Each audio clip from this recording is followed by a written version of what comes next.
आता माझं बाळ तर परत येणार नाही, त्यामुळे त्या नराधमाला फाशीच दिली पाहिजे, तरच माझ्या बाळालाही शांती मिळेल. त्यानं किती धडपड केली असेल, त्याच्यासोबत वाईट कृत्यही केलं. पुण्याच्या चाकण MIDC परिसरातली ही आई अजूनही सावरलेली नाही. 1 मे 2026 रोजी म्हणजे महाराष्ट्र दिनालाच तिच्या 3 वर्षांच्या मुलाची लैंगिक अत्याचार करून नंतर हत्या करण्यात आली. मी कामासाठी इथे 3 महिन्यांपूर्वीच राहायला आलीये. 1 मेच्या दिवशी सुट्टी होती. दुपारी 2:30च्या आसपास माझा बाळ अंगणात खेळताना पाहिला, पण काही वेळानं तो दिसेनासा झाला म्हणून शोधाशोध केली. खूप शोधलं पण मिळालाच नाही. त्या नराधमाच्या घरी जाऊन त्यालाही विचारलं, माझं बाळ तुझ्याकडे आलंय का?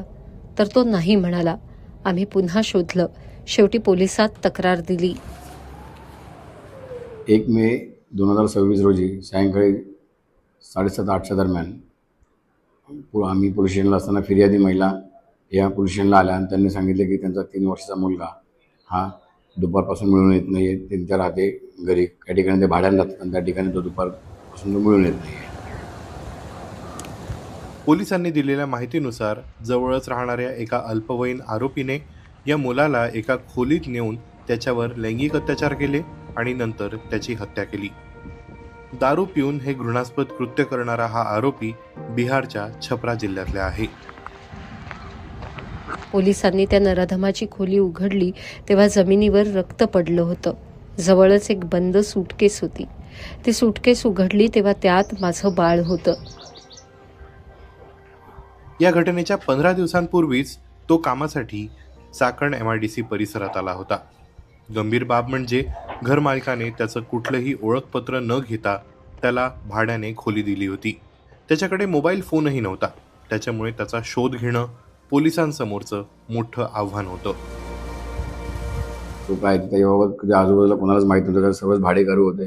सर्वांना कोणालाच कोणाच्याविषयी माहिती नसल्यामुळे तो टास्क मोठा होता. आणि त्यामध्ये आम्ही मग तिथे आजूबाजूला तो जिथून गेल्यानंतर जे रस्त्यावरच्या आणि जे CCTV आहेत ते CCTV आम्ही पाहण्याचं रात्रभर चालू केलं.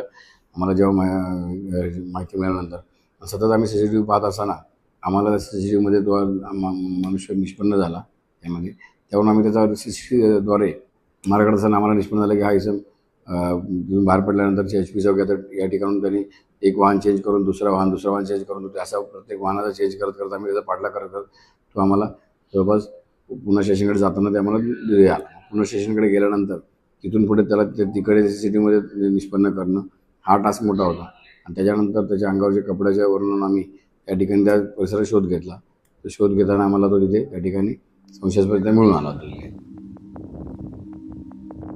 बाळाच्या अंत्यसंस्कारासाठी माझ्याकडे पैसेही नव्हते. सासूकडून 15,000 मागवले.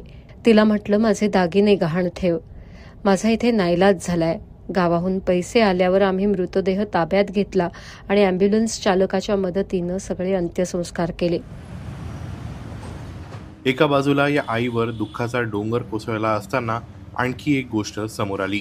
ती ज्या ठिकाणी काम करायची तिथल्या कंत्राटदाराने या महिलेचा 2 महिन्यांपासून पगारच केला नव्हता.